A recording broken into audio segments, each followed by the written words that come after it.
मनुष्य शरीर दुर्लभ है।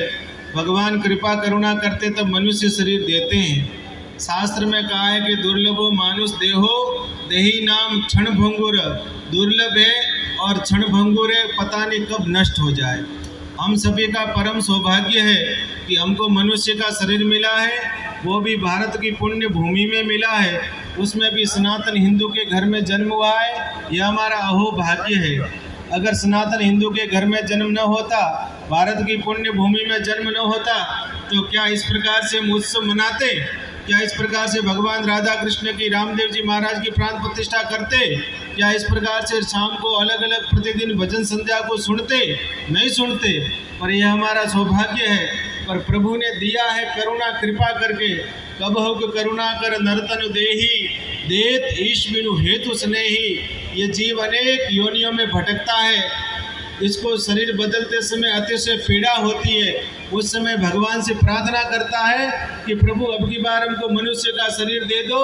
मनुष्य का शरीर प्राप्त करने के बाद में मैं आपको भूलूंगा नहीं, आपको याद रखूंगा। पर जैसे संसार की हवा लगती है, सभी लोग भगवान को भूल जाते हैं। अभी हम लोग जिस आनंद और उमंग के साथ में प्राण प्रतिष्ठा संपन्न कर रहे हैं, उसमें थोड़ी विघ्न बाधा आई। पर प्रकृति के आगे किसी का कुछ चलता नहीं है। इसलिए जो कुछ करती है सब प्रकृति करवाती है। प्रकृति परमात्मा के द्वारा संचालित है। तो परमात्मा ने मनुष्य का शरीर दिया तो था भगवान का भजन करने के लिए।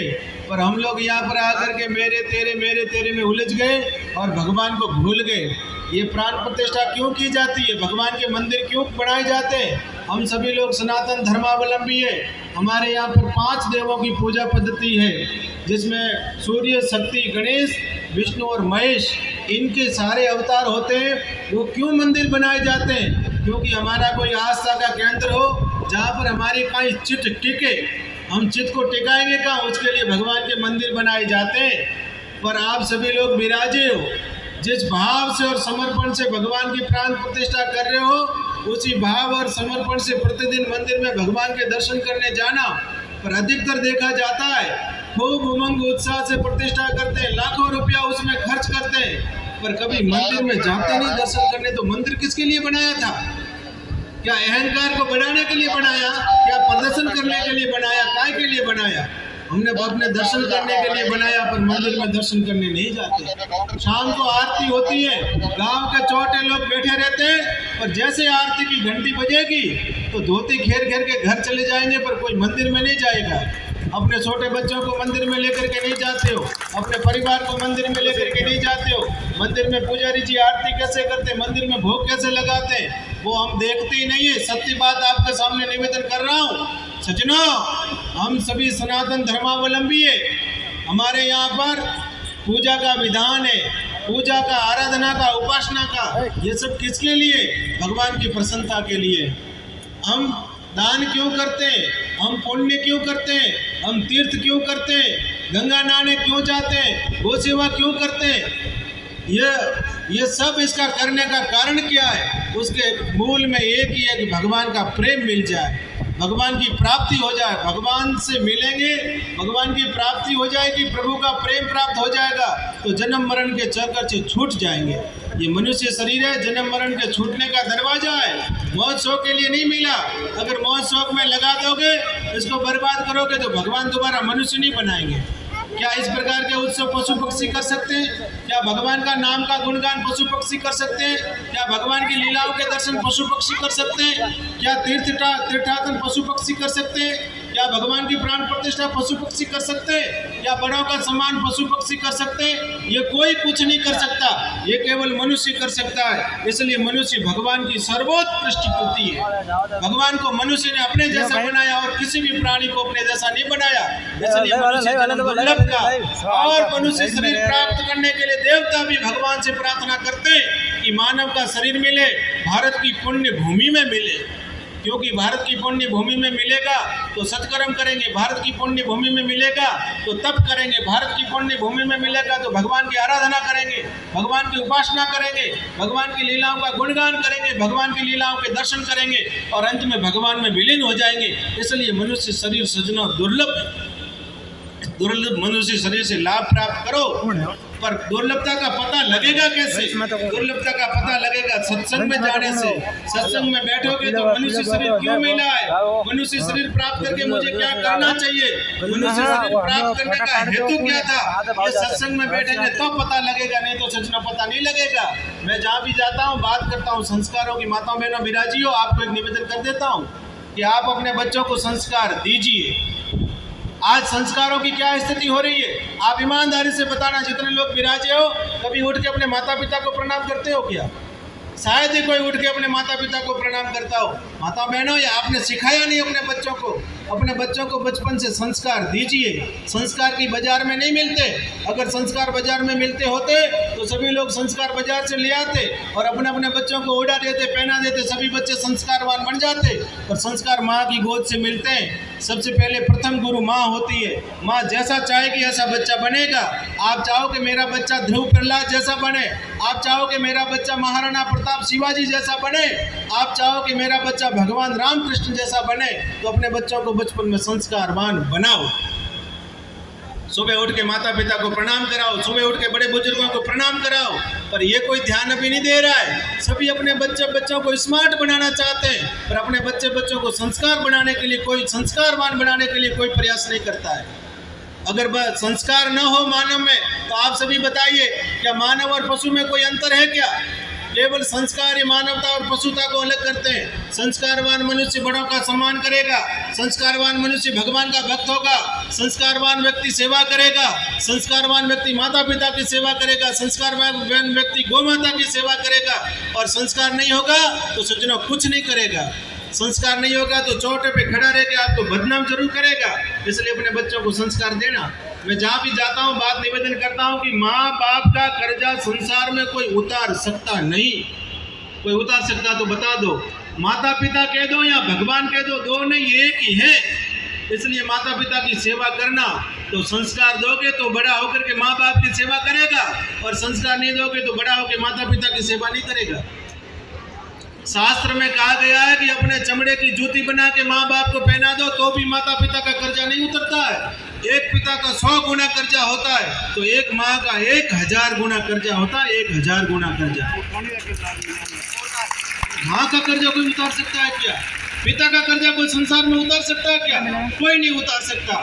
आप अपने माता पिता की सेवा करो या नहीं करो, वो कभी आपको दुशाशीष नहीं देंगे। वो भगवान हो सकते हैं या माँ बाप हो सकते हैं, और कोई नहीं हो सकता। अगर माता पिता की आंख में आंसू आते होंगे, आप किसी दूसरे भगवान की शरण में जाओगे तो भगवान भी आपको आशीर्वाद नहीं देंगे। अगर माता पिता घर में दुखी होंगे ना, आप तीर्थ करने जाओगे, तीर्थ का भी आशीर्वाद नहीं मिलेगा। घर में माता पिता दुखी होंगे, आप कोई पुण्य करोगे तो पुण्य का भी फल आपको नहीं मिलेगा। सबसे पहले अगर चलते फिरते कोई भगवान है तो आपके घर में माता पिता भगवान है। उन माता पिता की सेवा करना तो भगवान भी प्रसन्न हो जाएंगे। सज्जनों, आज विडंबना है। घर में माता पिता अकेले रहते हैं, भाई बड़ी पोस्ट पे बैठा है, बड़ा व्यापारी बना हुआ है, पर घर में माता पिता अकेले। माता पिता ऐसे खुशी होते मेरा बेटा अरबपति है, खरबपति, या मेरा बेटा बड़ी पोस्ट पे, पर उनके पास में कोई तकलीफ में रहने वाला नहीं है। मैं तो को ऐसे पैसों को भी क्या करना है, ऐसे पद को भी क्या करना है जो माता पिता से दूर कर दे। इसलिए माता पिता की सेवा करना, भाई भाई प्रेम से रहना। घर में इस समय सबसे अधिक झगड़े भाइयों के हो रहे हैं। पता नहीं क्यों झगड़ रहे। एक ही माँ की गोद से, एक ही माँ की कोख से जन्म लिया, और संपत्तियों के झगड़े के लिए आपस में इतने झगड़ते हैं, एक दूसरे का मुंह नहीं देखते। अरे जब विपत्ति आएगी तब भाई काम आएगा, दूसरा कोई काम नहीं आएगा। इसलिए भाई भाई के बीच में कभी वैर नहीं होना। अगर छोटा भाई बड़े भाई के सामने झुक जाएगा तो उसका कुछ नहीं घटेगा, उल्टा उनका गौरव बढ़ेगा। इसलिए छोटे हो तो बड़ों के सामने झुक जाओ और भाई भाई प्रेम से रहो। माता बहनों, आप देरानी जेठानी साथ में रहो। देरानी जेठानी साथ में नहीं रहती हो, सास बहू साथ में नहीं रहती हो। सास की सेवा करना नहीं चाहती आज की बहुएं। क्यों नहीं चाहती हो सास की सेवा करना? क्या आपकी सासू माँ न होती या आपके ससुर जी न होते तो आपको सुहाग कहाँ से मिलता? आप किसकी पत्नी कहलाती? आपको सुहाग मिला है वो आपके सास ससुर से मिला है। इसलिए सास ससुर की सेवा करो। देरानी जेठानी घर में प्रेम से रहो। पहले 7-7, 8-8, 9-9 भाई होते थे, सारे भाई प्रेम से रहते थे, घर में बड़ा परिवार साथ में रहता था।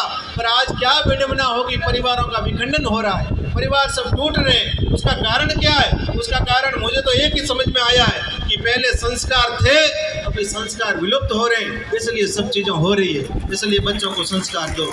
आज हम लोग नाम भगवान के नाम से रखना भूल गए। भगवान के नाम से नाम नहीं रखते, अंग्रेजी नाम रखते हैं। क्यों अंग्रेजी नाम रखते हो?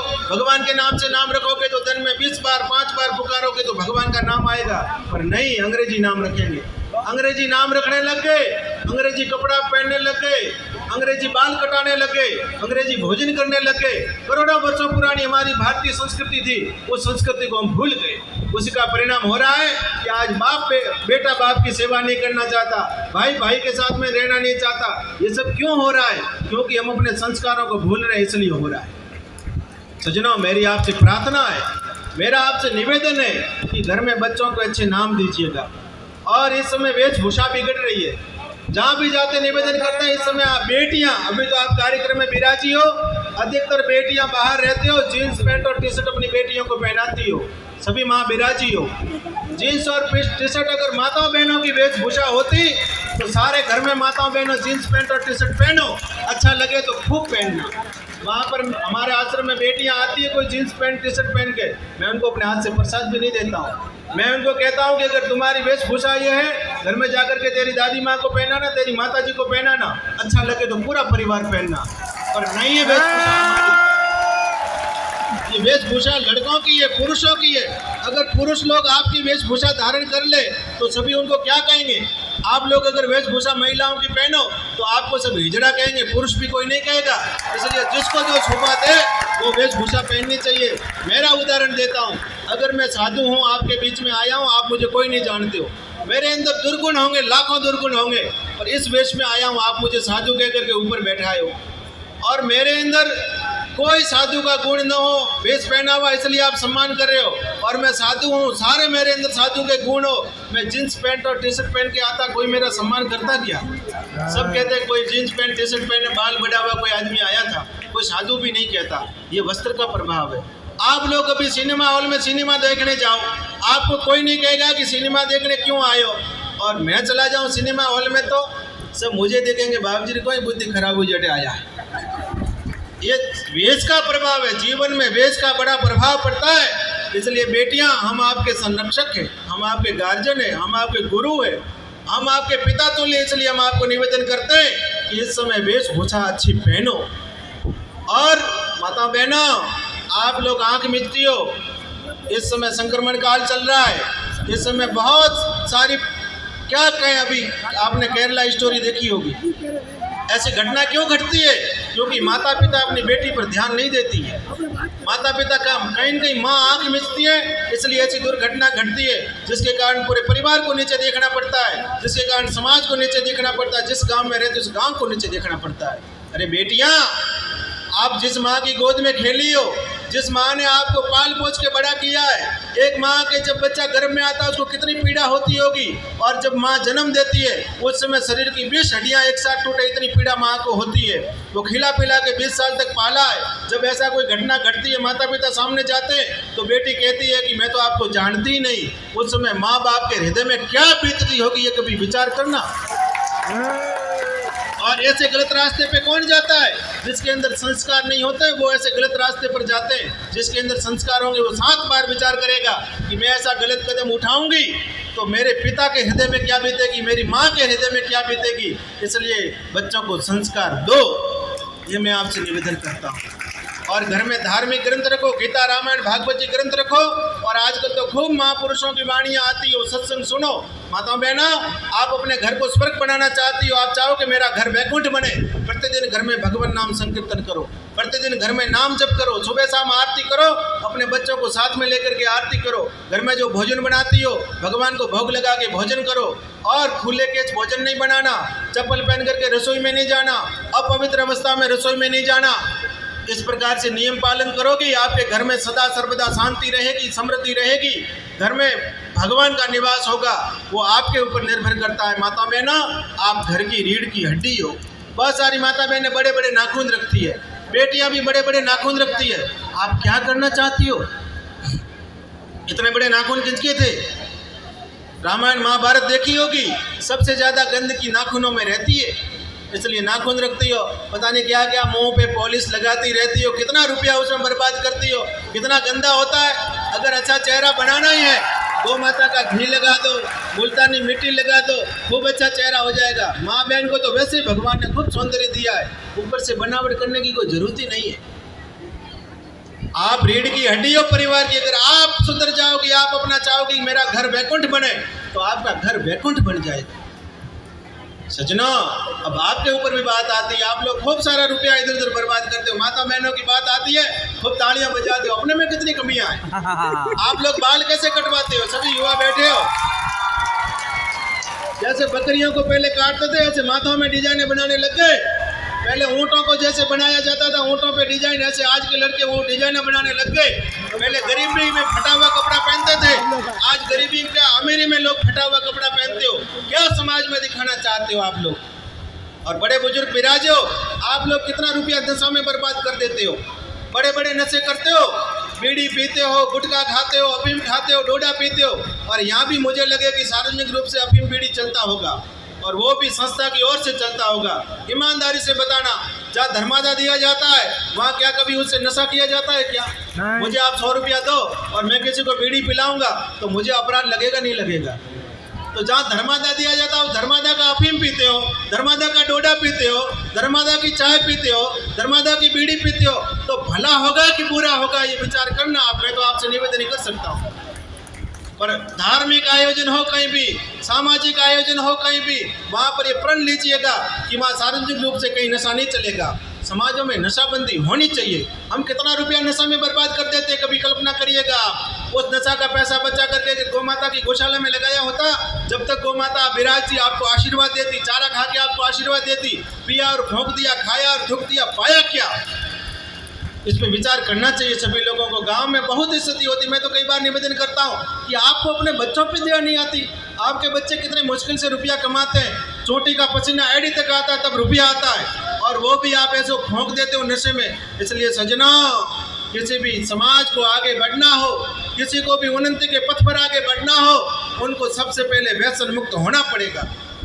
इस समय व्यसन मुक्ता का अभियान चलाइए भाई। मेरे गांव में कोई सार्वजनिक सभा होगी, वहाँ नशा नहीं चलेगा। ऐसा अभियान चलाओ, उससे आने वाली पीढ़ी का भला होगा। आने वाली पीढ़ी आपको धन्यवाद देगी, आने वाली पीढ़ी आपको आशीर्वाद देगी कि हमारे पुरखे कितने समझदार थे, ऐसा रास्ता बना करके गए जिस पे आज हम चल रहे हैं। अरे कबीरा, जब हम पैदा हुए जग हंसे हम रोए, ऐसी करनी कर चलो हम तो हंसे और जग रोए। ऐसे काम करते जाना है सजना। अब आपको भजन सुनना है, कहने का तो बहुत भाव है, और इतना ही कहते हुए मेरी वाणी को भगवान के चरणों में अर्पित करता हूँ। इन आयोजकों को, आपको सभी को खूब साधुवाद और धन्यवाद देता हूँ। थोड़ा सा मेरा संक्षिप्त में परिचय मैं ही दे देता हूँ। मैं पहले पथबेड़ा गोधाम में सेवा करता था, 20 साल वहीं था। अभी 5 साल से मैं कुमार कुमावत प्रजापति समाज के कार्य में लगा हूँ कि समाज का एक धाम बने। धाम के माध्यम से सारे कार्य मुझे करने, अच्छे संस्कार हो, अच्छी शिक्षा हो, समाज में नशाबंदी हो, समाज का सुंदर संगठन हो, और वो समाज उन्नति के पथ पर आगे बढ़े। पर ये कहीं नहीं है संकीर्णता हो कि वहाँ पर केवल समाज के लोग ही आवे, नहीं। किसी भी धाम में सनातन धर्म को मानने वाले प्रत्येक व्यक्ति का समान अधिकार है वहाँ पर आने का, रुकने का, प्रसाद पाने का, दर्शन करने का। उसमें कहीं संकीर्णता नहीं होनी चाहिए। केवल कार्य भले आप करो, उससे सुगमता से हो सकता है। पर हम साधु लोग ही अगर इस प्रकार से भेदभाव करेंगे तो सही भेदभाव मिटाएगा कौन? इसलिए हम लोग ऐसे कार्य में लगे। आप सभी लोग जब भी आपको अवसर मिले, हमारे जोग भारती जी महाराज जो 3-4 बार पधारे हैं, और मैं इनका हृदय से सम्मान करता हूँ कि इन्होंने अपने पिता के गौरव को आगे बढ़ाया है। इनके पिताजी पूज्य धना भारती जी महाराज, आप सब जानते हो, भले वेश में ऐसे रहे हो पर वृत्त साधु जैसे थे। आपका भी वेश भले ऐसा रहा हो, पर भजन के माध्यम से भी खूब अच्छी ज्ञान की बात बताते हैं। और जिनको गजेंद्र राम जी को सुन रहे हो, इनके पिताश्री तो इतने सुंदर भजन गाते थे। बचपन में छोटे थे, योगी की कैसेट लाते थे, उसमें राम निवाजी राव का भजन सभी सुनते थे। तो ऐसे ऐसे कलाकार विराजे, ऐसे ऐसे आपके बीच में विराजे, उनको आप शांति से सुनना। मेरा आना तो तभी सार्थक होगा जो 2 बातें कही है, वह व्यक्तिगत जीवन में उतारना, समाज में वो लागू करना, प्रत्येक परिवार में लागू करना। तो मेरा आना भी सार्थक होगा, और आपका बैठना भी सार्थक हुआ, आपका सुनना भी सार्थक हुआ। नहीं तो हम आगे चले गए ना, आपने तालियां बजा दी, पूरा। और सज्जनों, मुझे विश्वास है कि आप सभी लोग जरूर इसको जीवन में उतारोगे और जब आपको अवसर मिले, सिरोही और पिंडवाड़ा के बीच में श्रीपति धाम के नाम से स्थान है, उसमें जरूर पधारना। मुझे भी आप पधारोगे तो खूब अच्छा लगेगा। सत्य सनातन धर्म की जय।